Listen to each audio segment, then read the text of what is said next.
Salut! Me reconnaissez-vous? C'est moi, c'est Florence du Balado Urbania. Mais là, on est de retour pour une nouvelle mouture du balado. Je vous explique un peu ça va être quoi le concept. Maintenant, le Balado Urbania, ça va être une petite incursion dans les coulisses de nos meilleurs reportages.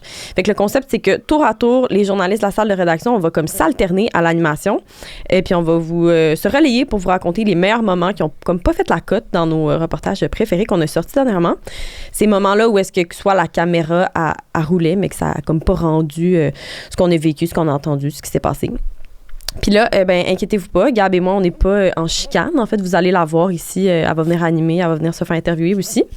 Puis cette semaine, je pars la machine avec Hugo, qui va venir nous parler de son reportage sur les haltes chaleur qui est sorti il y a quelques semaines. Il n'y avait pas d'autre façon de commencer ça que remplacer un duo de femmes par une femme et un homme blanc dans la presque cinquantaine, ouais. cisgenre. Merci, Hugo. Je pense que c'est un retour sur les rails. Ça va être ça maintenant. Donc, voiture...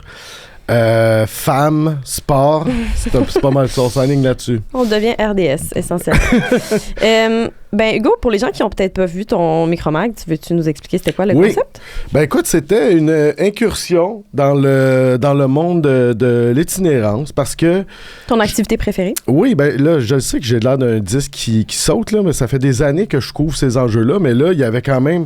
Il y avait une raison, parce que là, des fois, je sais qu'il faut pas avoir la béquille, on va couvrir l'itinérance parce que c'est pas un beat en soi, mais ça le devient quasiment tellement qu'on l'a fait. On a notre collègue Jean qui a passé une semaine cet été dans une tente et tout ça. Mm-hmm. Mais là, j'ai l'impression qu'il y avait un momentum parce qu'en décembre, la nouvelle mairesse, d'ailleurs qui a triplé le budget, elle a aussi annoncé plein de nouvelles places en halte chaleur. Ouais. Et moi, j'ai été frappé par, quand il y a eu les articles là-dessus, la chaise à Dirondac où les gens dormaient. Fait que là, j'étais comme, OK, c'est vraiment ça. C'est pas des lits, c'est des chaises.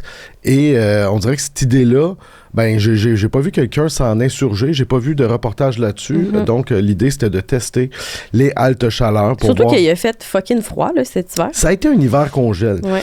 Et donc, on dirait que le contexte était bon pour aller refaire un petit tour dans ce milieu-là. Et ça a donné ce que ça a donné. Ça a donné quand même un reportage que je pense que a pogné plus que je pensais. 2h du matin, à l'Hôtel-Dieu, il y a de la tension, ça pue, il y a des gens partout. L'ambulance est venue, la police est venue, il y a de la chicane qui est pognée. J'ai dormi peut-être 1 heure en 2 jours. Madame la mairesse, la seule affaire qu'on lui demande, c'est prenez le temps de venir nous voir. Ne faites pas ce que Madame Plante a jamais fait. Qu'est-ce qui te rentrerait en dedans, toi? HLM, tu sais. De quoi, au quart de mon salaire, j'avais pas broyé partout. Il y a personne qui fait rien pour ramener les loyers à un prix qui a de l'allure. Ça, c'est un crime comme contre l'humanité, à mon avis, à moi. Question gel. Sans blague, ça n'a pas de sens. Il fait plus que -20. Je vais me réchauffer. Bonne nuit. Fait que là, le concept, c'était 3 nuits, c'est ça? C'était 3 nuits. C'est sûr que dans un monde idéal, ça serait toujours plus parce qu'il y a tout un malaise de faire 3 nuits quelque part puis de retourner dans ma bourgeoisie après. T'es vraiment de passage. T'es vraiment, écoute, c'est un mini-échantillonnage. Ouais. Surtout que j'ai fait 2 nuits dans des haltes et 1 nuit dans ma cour, dans une tente pour voir c'est quoi vivre dehors. Ouais. Fait que, tu sais, on n'était pas au niveau du confort. Là. J'avais une tente, j'avais un sleeping bag, j'avais un matelas. Je voulais pas tester le confort, je voulais tester le fret. Ouais. Le fret, puis là, j'ai été gâté, il faisait comme -20 cette nuit-là. Oui, ça a tellement l'air intense. Puis là, c'est quoi qui t'a marqué le plus les premières nuits? Parce qu'on le voit dans le reportage là, que finalement, ça n'a pas l'air d'être si confortable que ça, les haltes chaleur. Même si c'est chaud, c'est pas mal le seul avantage qu'il y a là. C'est pas mal le seul avantage. C'est un euphémisme. Même pour vrai, j'en ai vu d'autres. J'ai déjà été 3 semaines dans la rue dans le temps. Je sais pas si c'est parce que je vieillis, mais j'ai trouvé ça épouvantable. Tu sais, comme le côté, dans la première halte, c'est vraiment la jungle, là. Tu sais, il y a tout le temps... Puis là, je sais que ça fait niaiseux, là. Tu sais, je me suis fait chicaner, là. On en reparlera, là, par Annie Archambault, qui fait une balado. Ouais. Mais, tu sais, je sais que là, ça pue, ça pète, tu sais, il riait de moi un peu avec ça. Mais c'est vrai que c'est niaiseux Mais c'est ça, pareil. Tu sais, tu t'en vas là. Ah, ben, c'est pas juste toi qui penses ça. Il y a quelqu'un qui dort dans une tente à Notre-Dame qui te l'a dit aussi. J'ai 57 ans, man. J'ai fait 10 ans d'armée. On va me dire à moi à quelle heure rentrer, quoi faire, puis sérieux, là? Non. Je suis pas un enfant d'école. Là. Oui, exactement. Puis il y a bien, c'est ça. Moi, on dirait que ça a changé toute ma façon de voir ceux qui restent dehors, les irréductibles. Dans le fond, c'est pas parce que il y a pas de place dans les refuges. Souvent, c'est parce qu'ils veulent la crise de paix. Puis ils sont mieux d'être dehors que dans ces endroits-là. Et je pense que j'avais oublié à quel point c'était l'enfer là-dedans. La promiscuité. Moi, d'un bras de distance de chaque bord, j'avais des gens. Les gens sont tout le temps en crise. Il y avait de la chicane. Tu sais, je pense que je pourrais compter ses doigts de mes mains le nombre de secondes qu'il n'y a pas du bruit. À un moment donné, c'est quelqu'un qui écoutait son film. Fait que là, ça faisait de la merde avec tout le monde. Là, après ça, quelqu'un écoutait de la musique. Quelqu'un se pognait. Il y avait une fille, là, à passer sa nuit à déplier puis plier son sleeping bag qui sentait la pisse de chat en avant de moi, là. Et non-stop. Fait que tu sais, c'était énervant à un moment donné. Puis là, écoute, je t'épargne, là, mais il y a eu au moins... il y a eu beaucoup d'actions dans la toilette. Il y a quelqu'un qui t'a chié pendant longtemps, puis je l'entendais forcer. Il est parti en ambulance, finalement, je pense que c'était une overdose.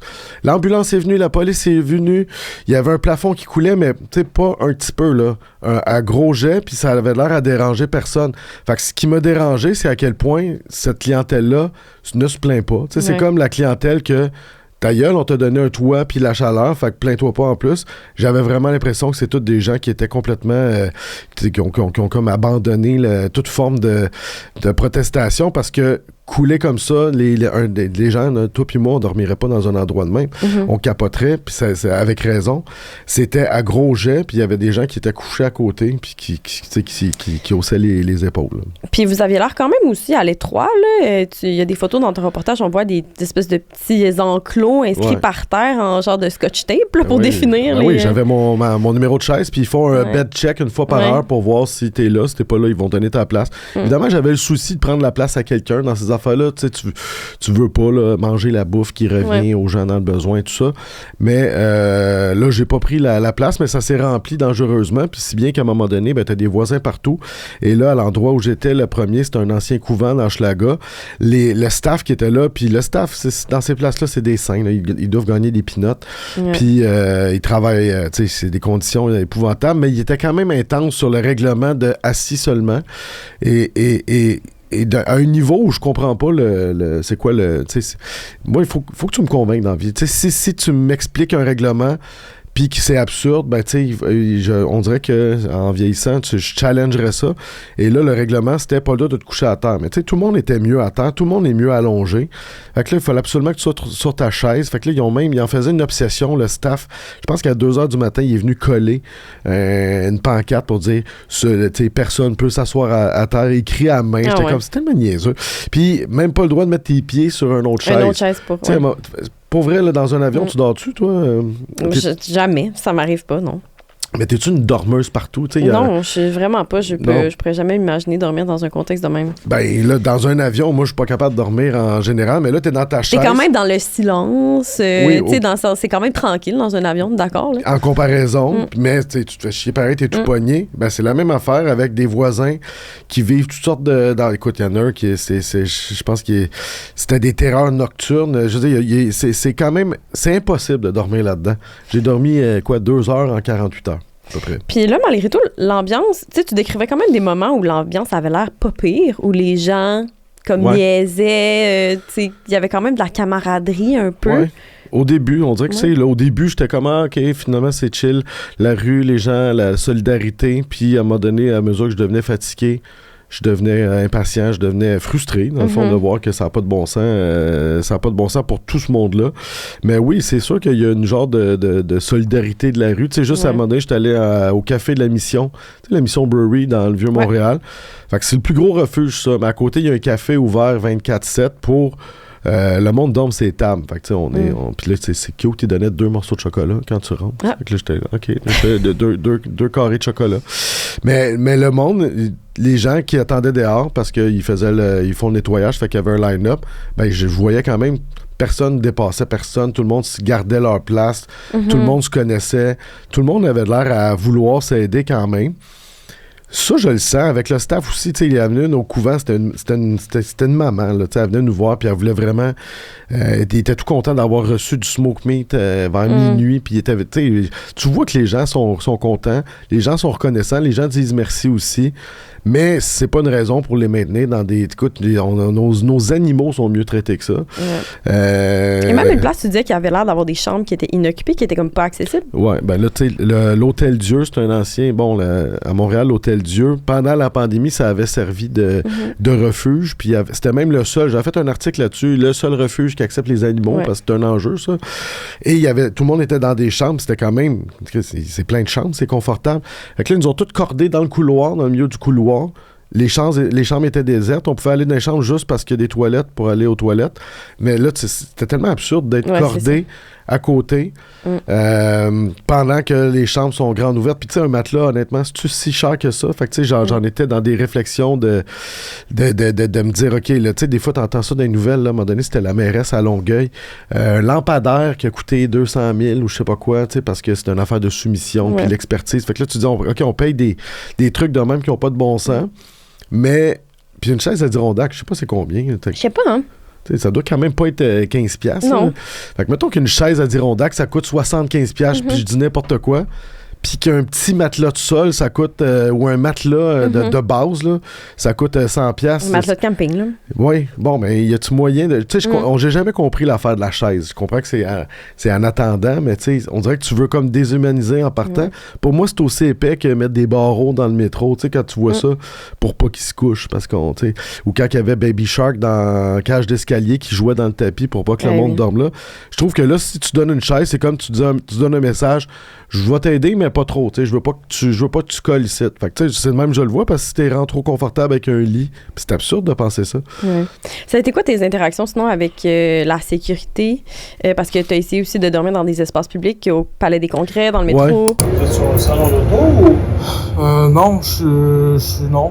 Je voulais juste charger mon sel. Ouais, c'est juste faut pas rester assis. Non? Ouais, c'est interdit ici. En fait, c'est les règlements du palais. Dans le métro, on a droit? Ouais, dans le métro, ouais. Bon, là, je vais être honnête, je l'ai pas essayé tant que ça, je l'ai fait un peu pour l'expérience. Fait que à un moment donné, je me suis juste assis c'était pendant le salon de l'auto, puis je voulais juste voir c'était quoi, combien de temps je peux rester assis avant de me faire gosser. Ça n'a pas été long. Mais t'étais-tu mieux à terre sur le tapis du Palais des Congrès que... Oui, 100%, parce que j'étais tout seul, j'avais la paix, puis là, j'avais juste les douchebags qui allaient au salon de l'auto qui me regardaient, qui étaient comme un pauvre. Mais le gars, il était fin, le gars de la sécurité aussi, il m'a envoyé dans le métro, puis je pense que le métro a changé sa mentalité. C'était plus répressif avant, puis aujourd'hui, je pense qu'on tolère parce que vraiment, comme tu disais tantôt, il a fait fret. Fait que, tu sais, là-dessus, je l'ai pas testé tant que ça, cet aspect-là, mais j'ai l'impression que la répression pour quelqu'un qui est dans la rue, ça fait partie de sa vie aussi, même si on sent une volonté, la police, tout ça, des fois, tu sais, ils sont tellement habitués dans le centre-ville, la police, de dealer avec des cas, maintenant, de l'itinérance très visible, des campements, tout ça, j'imagine qu'ils sont moins pires qu'ils étaient avant, mais je parle à travers mon chapeau, j'ai pas vécu tant que ça cette tension-là avec les autorités. Puis, tu penses-tu que ça change quelque chose, faire des reportages comme ça? C'est une excellente question, moi aussi, je me pose souvent cette question-là quand on fait des immersions. Je suis comme, ça a plus d'impact, ça fait plus de clics. Ça attire l'attention, mais ça change attire l'attention. On n'est pas payé au clic, premièrement. Fait que, moi, ça me donne rien de plus là, dans mes poches là, de faire quelque chose qui pogne. Naïvement, avec une belle candeur, je dirais que ça attire l'attention sur la réalité. Dans ce cas-ci, je pense que personne n'avait aucune idée de ce que ça avait l'air à l'intérieur d'une halte chaleur. Et j'ai reçu beaucoup de messages très positifs de gens, de la popularité, même nos commentaires dans Microblog. Bon, ben, il y en avait beaucoup. Des gens qui étaient comme merci de nous faire découvrir, les gens avaient minimisé. Maintenant, c'est un bon coup journalistique parce que ça a fait jaser. Dans le milieu communautaire, ça a-tu changé quelque chose? Dans le milieu de la rue, ça a-tu changé quelque chose? Ben, mon cynisme vieillissant dirait que non. Même j'ai été un peu critiqué par les gens qui travaillent là-dedans, ça les gosse que des journalistes... je comprends. En même temps, je pense qu'il y a moyen de bien le faire. Puis moi, j'essaie d'être transparent aussi, de dire, je suis conscient que je suis pas en train de... Je suis pas un vrai itinéraire. C'est un rôle qu'on fait qui dure 2-3 jours, mais je retourne après ça chez nous. Fait que je suis pas à force égale. Mais pendant que je faisais ce reportage-là, premièrement, j'aurais jamais eu cet accès-là. Fait que le communautaire aussi, il faut qu'ils prennent des notes en se disant, tu sais, au lieu de chier sur un topo... Là, ils l'ont pas fait, là. Je te dirais qu'il y a beaucoup de monde du communautaire aussi qui m'ont dit que c'était bon puis qui ont embarqué. Il y a même des gens de la rue qui ont dit qui ont commenté. Fait que tu sais, moi je pense que si ça se rend à ce monde-là, c'est parce que c'est un succès. Mais les critiques souvent du monde communautaire, c'est on le sait c'est quoi, demandez-nous à nous autres c'est quoi la réalité, on travaille là-dedans. Ils ont pas tort, mais en même temps, si j'appelle un organisme pour faire le même reportage, voir la version Walt Disney tapée, ils vont m'envoyer dans une halle chaleur à 3h l'après-midi quand ça sent l'eau de Javel puis il n'y a pas un chat. Fait que pour moi, c'est pas bon. Fait que rendu là, faites confiance aussi. Je comprends qu'il y a des journalistes qui exagèrent.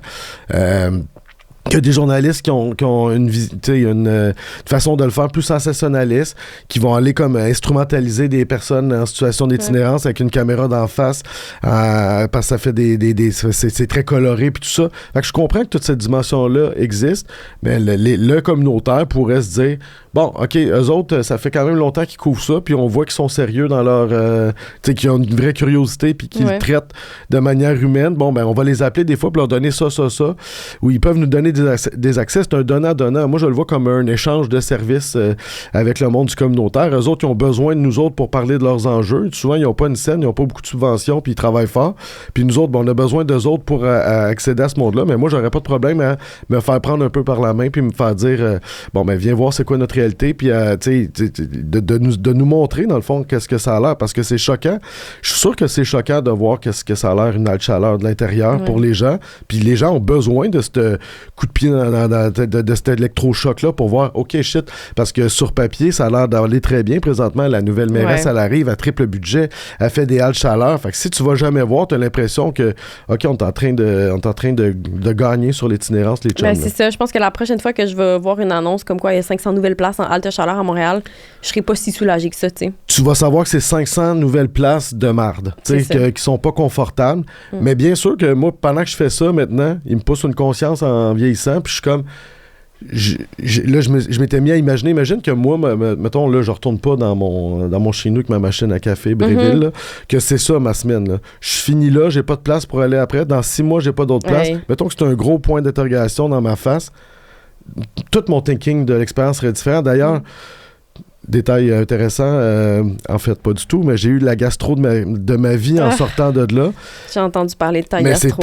J'en ai eu des gastro dans ma vie. Ça m'écoeure.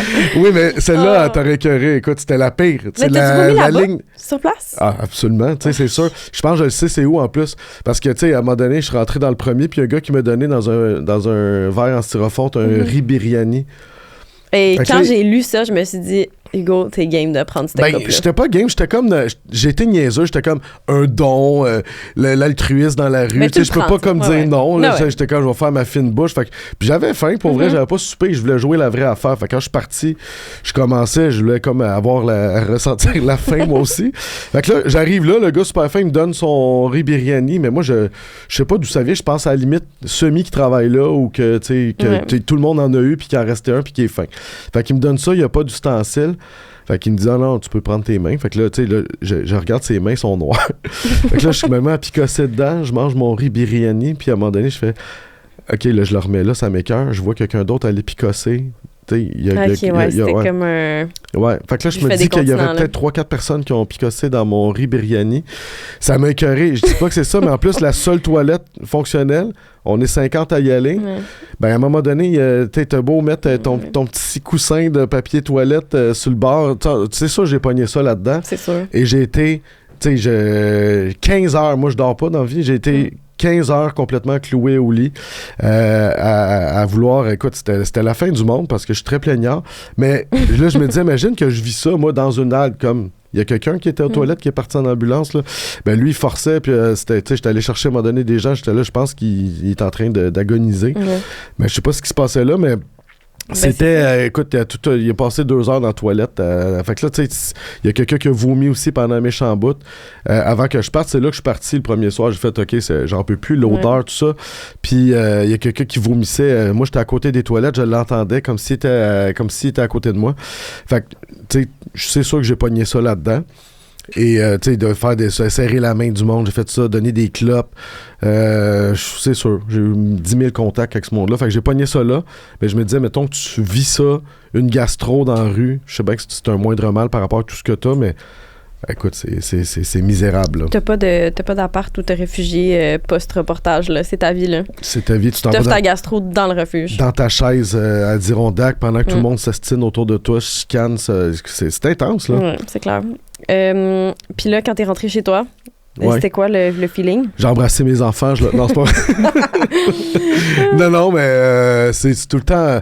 C'est ça. Tu vois, j'essaie de pas me trouver bon d'avoir fait ça parce que c'est niaiseux, dans le fond. Je l'ai fait 3... Tu sais, pour que ça soit bon, cette affaire-là, il fallait que je le fasse 1 an ou 2 ans pour bien comprendre ce qui se passe. Mais tu peux pas parce que tu te bats contre tes instincts de survie. C'est impossible de s'imposer ça pendant si longtemps que ça, tu sais. Ben, ils le font, eux autres. Puis, tu sais, il y a des gens qui sont là. Ils n'ont pas le choix. Ben, c'est ça. Ben, ça, c'est une autre question intéressante, je trouve, dans le reportage. Il y en a qui sont dans la rue par choix. Ben, en fait, sur le campement de Notre-Dame. Oui, mais tu sais, par choix, c'est parce qu'ils veulent pas aller dans les refuges. Ouais. Mais je pense que dans un monde magique, ils seraient dans un appart. Dans un HLM. Dans un HLM. Mais tu sais, c'est sûr que c'est ça. On dirait que j'essaie de pas m'auto-donner des tapes dans le dos d'avoir fait ça. Je trouve que c'est un bon reportage, j'en suis fier. Mais je serai jamais à force égale avec quelqu'un qui le vit pour de vrai. Et j'ai quand même l'impression que dans ce reportage-là, j'ai catché que ça pouvait... Parce que j'ai tout le temps trouvé... J'ai jamais pensé... Tu sais, quand j'ai commencé à faire des reportages là-dedans, j'étais comme ça pourrait arriver à tout le monde. J'y croyais pas, on dirait, parce que je trouvais qu'il y avait une distance entre moi et ce monde-là. Ouais. Là, ça a changé pas mal. Je trouve qu'aujourd'hui, plus ça va, plus ça pourrait être moi. Moi qui ai une bad luck, moi qui se fait crisser là, moi qui ai une dépression sévère, qui perd tout, puis qui est pas capable de se payer un loyer avec mon salaire Urbania, qui est pourtant le quadruple du vote. Là, ouais, non, mais je pense que c'est possible, finalement, parce que j'en vois du monde qui n'ont pas d'affaires là. J'ai vu beaucoup plus de femmes que les dernières fois que j'ai fait ça. Je sais pas s'il faudrait que je demande à Jean quand il était là cet été, mais il me semble avant, c'était très marginal, les femmes dans la rue. Et là, j'ai été étonné, tu sais, puis là, c'était pas la parité, là, mais quand même, beaucoup de couples aussi, tu sais, il y avait 2-3 couples, fait que j'étais comme, d'après moi, c'est une nouvelle, il y a des nouveaux arrivants qui sont au YMCA dans Schlager aussi, ils ont une section pour les couples, tu sais, tu vois que c'est pas, tu sais, le bon vieux robineux, là, c'est vraiment je pense, des gens qui ont pas réussi à pogner des apparts, puis que les prix, ils ont juste plus de bon sens. Puis là, combien de temps ça a duré ton petit high post-retour à la maison? Tu sais, il me semble les 48 premières heures après ce genre de reportage-là, t'es comme, oh mon Dieu. Là, t'es encore sur ton high ou non? Non, j'étais dans l'avion, moi, le lendemain. J'étais allé donner la gastro à la France. Vrai. Écoute, le pire, c'est que j'ai vomi avant d'aller faire une entrevue à radio le matin sur le bord de la rue. J'avais l'air d'un gars qui a brossé la veille, mais finalement, là, il faut pas le dire à Chloé Giroux, mais j'étais complètement gastro quand j'étais là-bas. C'était la collègue qui est partie avec moi. Oui, c'est vrai. Ouais, j'ai pas dit. Mais reste que j'étais allé faire des entrevues, là, j'ai de l'air très international, mais pendant que j'étais dans ma halte chaleur, on a reçu une invitation pour une émission en France pour le reportage Pélico. Le clash devait être épouvantable. Oui, ça n'avait pas rapport. Je m'en vais au royaume de la bombance, puis du bon vin, puis de la bonne bouffe, puis je voulais manger, je voulais boire du Sprite avec d'un bouillon de poulet. Mais j'ai pas eu un gros high, mais j'ai trouvé ça rough. Je vais l'avouer. J'ai trouvé ça bien plus rough. Moi, j'en ai fait des affaires du genre là, dans ma carrière parce que j'aime ça, mais ça a été la pire parce que je pense que j'ai minimisé le bordel que c'était là-dedans. Surtout que la soirée commence, tout est beau, il n'y a pas grand monde, mais c'est parce que les gens arrivent non-stop. Il y a du monde qui continue à arriver à minuit, à 1h, puis à un moment donné, c'est plein, puis c'est un zoo, c'est complètement cacophonique. Puis moi, j'étais de biais dans le deuxième soir, il y avait un gars de 83. Fait que tu sais, moi, ça me rentre pas dans la tête que un bonhomme de 83 ans qui dort sur une chaise à Adirondack, puis on est comme, ben, tout est beau, on prend ça en charge. Puis encore là, la nouvelle mairesse, j'ai l'impression qu'elle fait... En tout cas, à date, je trouve qu'elle passe à l'action. On la jugera sur son bilan, mais j'ai l'impression qu'à date, elle fait ce qu'elle dit. Puis je donne la chance à la coureuse. Bon, ben, écoute, si vous n'avez pas écouté le reportage d'Hugo, allez voir ça. C'est sur le site d'Urbania, c'est disponible. Ça vaut la peine. Puis merci, Hugo. T'es descendu dans le sol pour me raconter ça? C'est mon spot, ça, de grandes entrevues aussi, mais là, avec un nouveau décor revampé. Mais c'était bien le fun, puis on va sûrement se recroiser parce qu'on fait tout le temps des reportages chocs, de toute façon, nous deux. C'est ça, on est le nouveau duo à suivre. Ouais. Suivez-nous. On va-tu se faire un Instagram conjoint, ce serait bon? Mais j'aimerais ça qu'on ait une photo dos à dos. Dos à dos, les bras croisés. J'ai jamais eu que personne. En soude, peut-être? Pas besoin. Ben, tu sais, comme moi avec ma tuque. Tuque orange et soude. Ouais. C'est peut-être un bon combo pour nous. Ouais, puis tu sais, comme regard comme perçant. OK. On fait ça? On se met là-dessus. Merci Rafi qui était à la technique aujourd'hui. Si vous avez aimé ça, vous savez quoi faire. Likez, partagez et abonnez-vous pour jamais rater un épisode et pour plus de conversations éclairantes, d'histoires surprenantes et de rencontres extraordinaires. Abonnez-vous au Micro-Mag Urbania. Puis on se dit à la semaine prochaine. À la semaine prochaine. Au revoir.